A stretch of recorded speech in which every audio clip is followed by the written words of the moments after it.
That's how I ended up going from homeless to Penthouse. We did some not legal things to get money up. Now I was homeless and alone. Crazy the things you become grateful for when you're homeless. I don't care if I have to work 6 jobs. I will never be homeless again. The leasing agent says the penthouse is available with the same exact view. Do you want to live in the penthouse? Hi, I'm Toni Ross, and welcome back to Strip Club After Hours, where former adult entertainment industry workers share their personal stories, highlighting how their lives have evolved since leaving the industry. By offering honest, raw, and insightful conversations, we aim to break stigmas, inspire personal growth, and provide valuable perspectives on life beyond the strip club. For my first episode, I was the first guest, and I talked about me going from being a dancer to an accountant. Some friends reminded me of some important things I should have talked about that I forgot to mention on my first episode. So this is a continuation of episode number 1. In that episode, I talked about me going from being a dancer to an accountant, and there was an overlap. It's actually 27 years that I've been an accountant. I just round it up when I talk to people and I say 30. I was in the adult entertainment industry, not necessarily always as a dancer. I've been a bartender, a waitress, a hostess dancer, topless dancer, nude dancer. I was even a hot cream wrestler. I've done a lot of things in the industry, and there was overlap of me doing both accounting and adult entertainment work for a little more than 22 years. When I first started dancing, which was like 1989, I actually worked at a hostess club over there. I don't know if you can see the buildings. That tall building right there is called Oceanwide Plaza. It's the one that's been all over the news, where it has all the graffiti. It's tagged every single floor. I don't know what it's called, the graffiti building in downtown LA. It's not fully constructed yet. Where that building is currently is where I used to park for one of my first jobs, working as a hostess dancer in downtown LA. And the club was actually across the street from where this uninhabited graffiti building is. That is the club that I worked at when I ended up becoming homeless back in 1991. I had got an apartment really far away, 40 miles away from downtown LA. I ended up being pregnant. When I'm pregnant, I get really bad morning sickness. It was difficult for me to drive to this job here. And I was pregnant anyways. Really, I should have looked for some other type of work. I didn't have a lot of skills back then. I remember retail stores at the mall really liked me, and they all said, we would hire you, but it's a risk because you're pregnant, you'll be a liability. So after you have your baby, you could come back and work for us.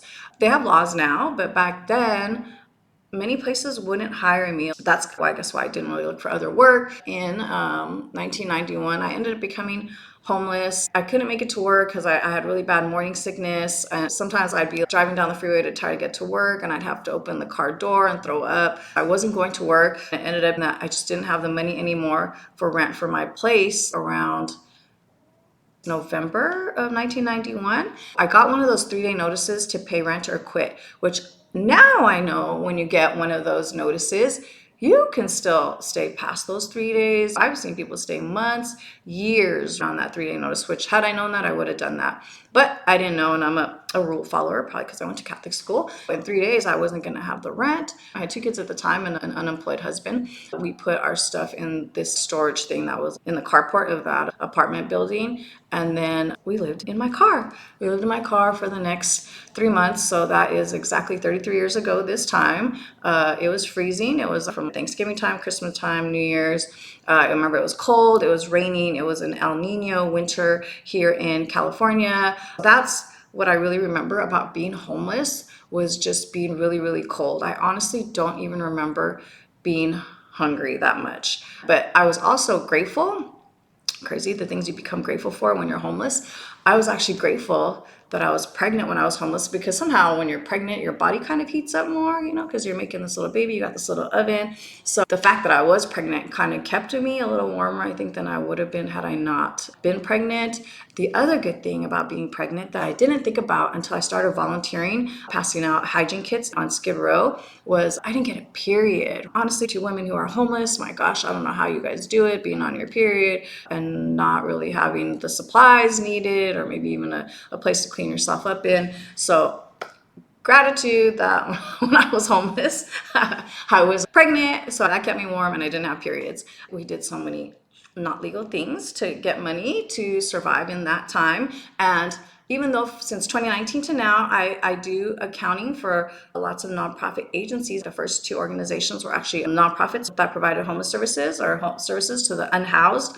But back then, I came from a middle class family. I didn't know about nonprofits. I didn't know about services. I'm not even sure back then, 33 years ago, how many there would have been. Well, the nonprofits that I ended up working at, even the one that I consult for currently, they were around back then. But anyways, I had no idea. I just tried to figure it out on my own on how to survive. We did some not legal things to get money up. I have a book that's halfway written that explains it all. Hopefully I can have that book published in 2025. That's what we did to survive. So many other bad things happened. At one point we had enough money to stay in a motel. I think we paid for like the week, but then we didn't have money after that week was over. But the hotel really didn't tell us anything. They didn't leave us notices. They didn't come to the door when we didn't pay the rent. So one time, I guess we left to do something, and we came back, and they had one of those knobs on the door, so we couldn't get into the room. I think my husband went to the front desk, and we were going to need, I think it was only $70 to be able to get in the room to get our stuff, or maybe it was $700, but I didn't have that money. So now we lost everything that was locked up in that motel room. And now it's cold, it's raining, we're homeless, and we only have the clothes on our back. Oh, but thankfully, I had my Toyota Corolla, and we lived in that. It was a new Corolla. It wasn't beat up. It was a 1989 Toyota Corolla. My mom had purchased it in 1989. My dad passed away in July of 1988, and with his life insurance money, my mom bought herself, my two sisters, and me out brand new cars, which is how I was able to have a car when I was homeless, and that's what we lived in. After we got locked out of that motel, we were back inside the Corolla, freezing. I mentioned it on my first episode that I had a full 4-year scholarship for college. Back then, they didn't have the internet, and in order to pick your classes, you had to call this number and you picked the code for the classes you wanted.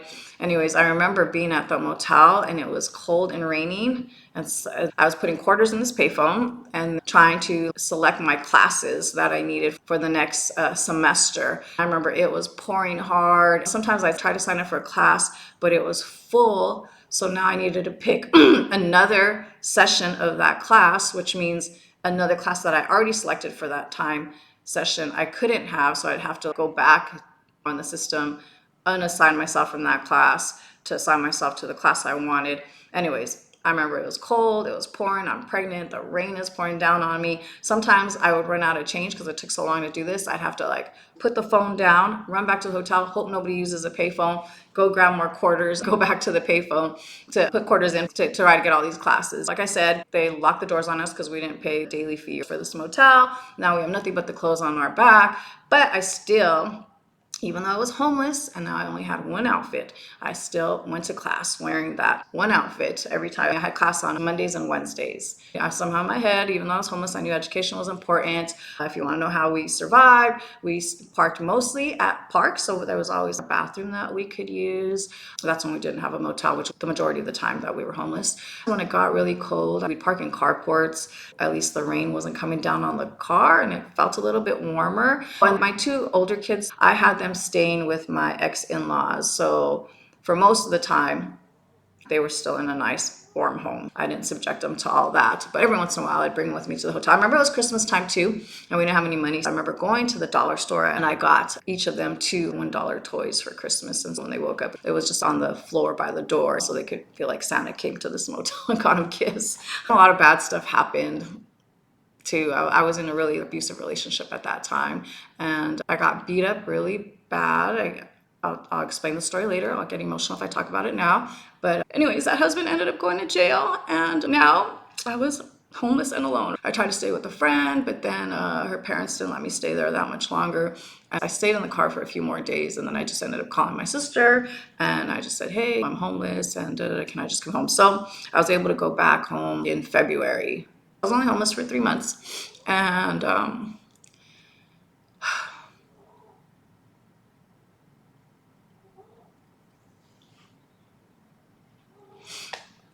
I was homeless for 3 months, and now at this point, I'm 8 months pregnant. I'm thankful. I just slept on the couch at my mom's house. You do crazy things when you're in an abusive relationship. That husband ended up getting sent up to Northern California because he had warrants for his arrest. My crazy ass, I drove my Corolla up there to get him and bring him back down. And I think he was only down here for like 3 days. He ended up staying with his brother.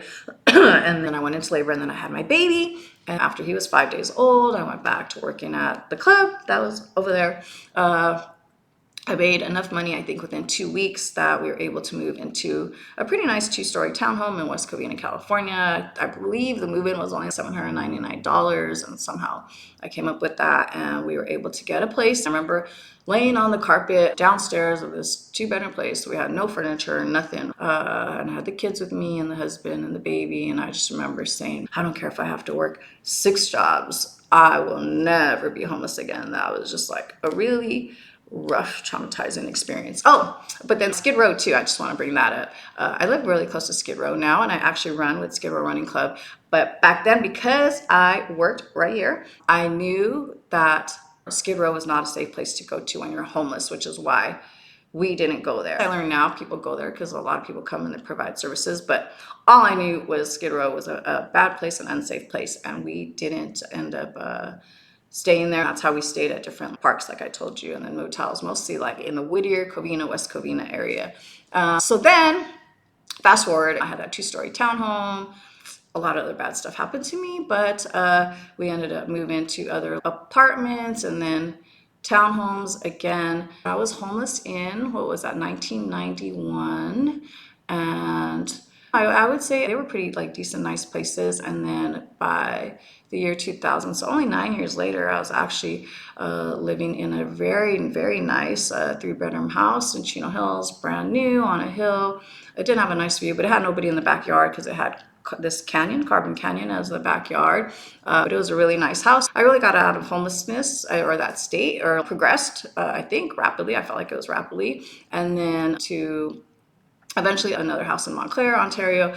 My kids started growing up. I had 5 kids. They started moving out. Pretty soon it was just me and my youngest baby. He's 22 now. But it was just me and him. And I felt like at that time now we were living in Ontario in these really, really nice 3-story townhomes. But I felt like I didn't belong there. I was going to move to the beach, actually, Sunset Beach. But my daughter said, you should see this girl's view. But my daughter's had this friend who lived here in downtown LA. She actually lives in this green building that you can't see over here. Or not currently, she lived there. And so my daughter showed me her skyline view, and I was like, oh my God, I need to live in downtown LA. That's how I ended up here. When my daughter showed me the skyline view of her friend, I ended up going online, and I searched high-rise lofts in downtown LA, and I found this realtor. I ended up meeting with her that Saturday. She took me on a tour of so many different places in downtown LA.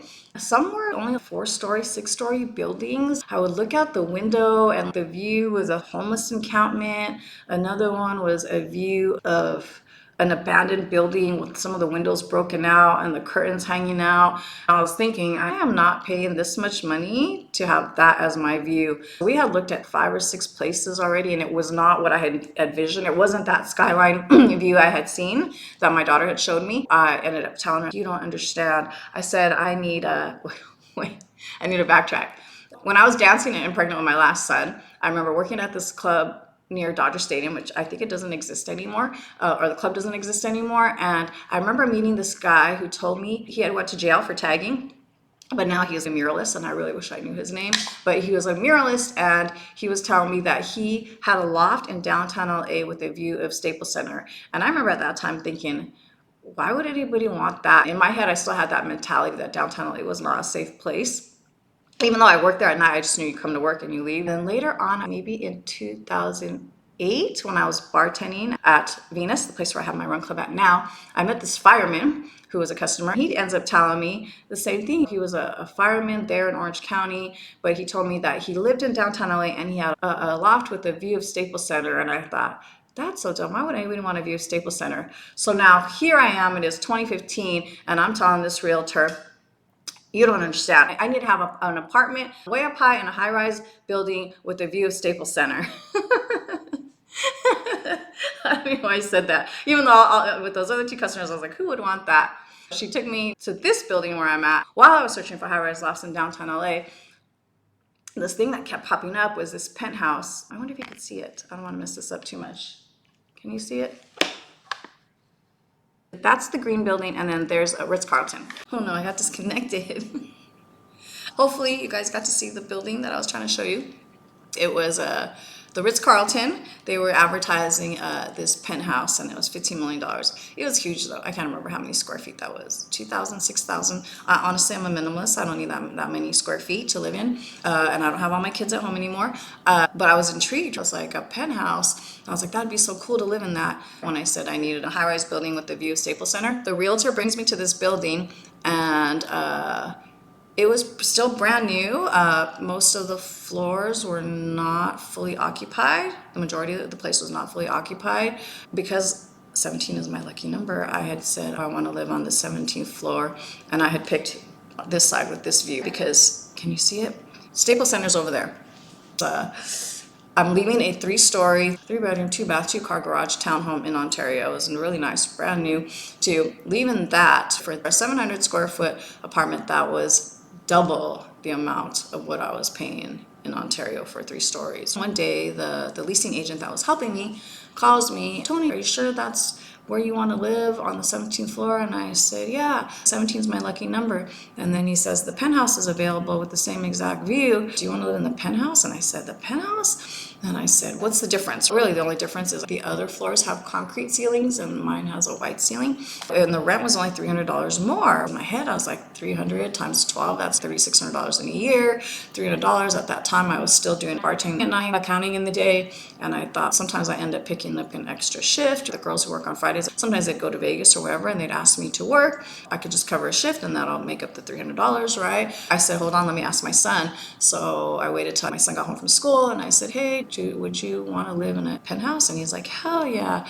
So I called the guy back and I said, can you check first? I might even qualify to live in the penthouse. He ran the numbers and he called me right back and he was like, yeah, you qualify to live in the penthouse. So that's how I ended up going from homeless to penthouse. I didn't actually live in this penthouse that I'm recording at now. I lived at the one next door. I share the same wall where I used to live. I lived there. So full circle. Remember I told you I worked at the place that is across the street from this tagged up building. I lived there from 2000 to 2022. And the crazy thing is I didn't even make the connection that I used to work where that place now is until one day when I was walking my dogs and I was crossing the street, and however the street was designed, it was almost like deja vu, where I was like, wait, I've been here before. And then I instantly pictured it where on the right was the parking lot, which is that building, the tagged up building, and on the left was the club that I worked at. I remember we would park there across the street and you had to walk up to the second floor to work at this club. I remember I would sit there on the couches because in a hostess club, you sit on these couches and then men go and they ask you like to dance. And it's just like slow dancing. It's nothing, there's no nudity, no toplessness, nothing like that. I would sit there and I would look and some of the ceiling tiles would be missing and you would see rats running across the rafters, and you'd go to the bathroom and they had these huge roaches. They since demolished that building. Staples Center did not exist at the time that I worked there back in 1989 to 91.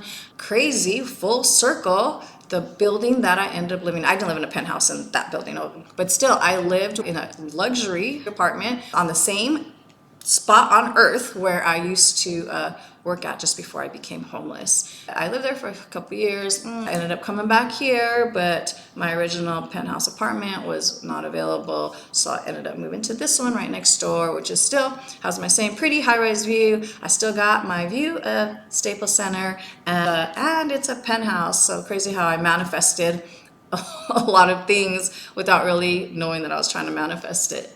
But that's my story of how I went from homeless to penthouse. You have to watch the first episode. I always had an accounting job in the day and I danced at night. And I say dance at night because even while I bartended from like 2006-ish, took a 2-year break, 2008 to now, even though I bartended at Venus, that was my main job and I got a check as a bartender. Sometimes if it wasn't too busy, I could also go on stage and I could also do lap dances. So imagine making money every way I could. Accounting in the day, bartending, doing lap dances, going on stage, waitressing sometimes. I fill in for waitresses at night. I always had that hustler mentality, and so that's how I am where I'm at today. Thank you again for listening to this episode. I have another one I need to do that talks about my marathon running. I appreciate you watching. If you enjoyed my video, please like it. If you have any questions or anything to say, please leave it in the comments. If you haven't subscribed, I would appreciate it if you'd subscribe. If you are a former adult entertainment industry worker and would like to be a guest on my show, my contact information is below. If you know of somebody who you think would be a good guest for my show, please share my contact information with them. Thank you again for watching. I hope you enjoyed it. If you missed episode 1 where I talk about how I went from being a stripper to being an accountant, make sure you watch it. It's a great story and you'll be intrigued. I'll add the link to it at the end of this video.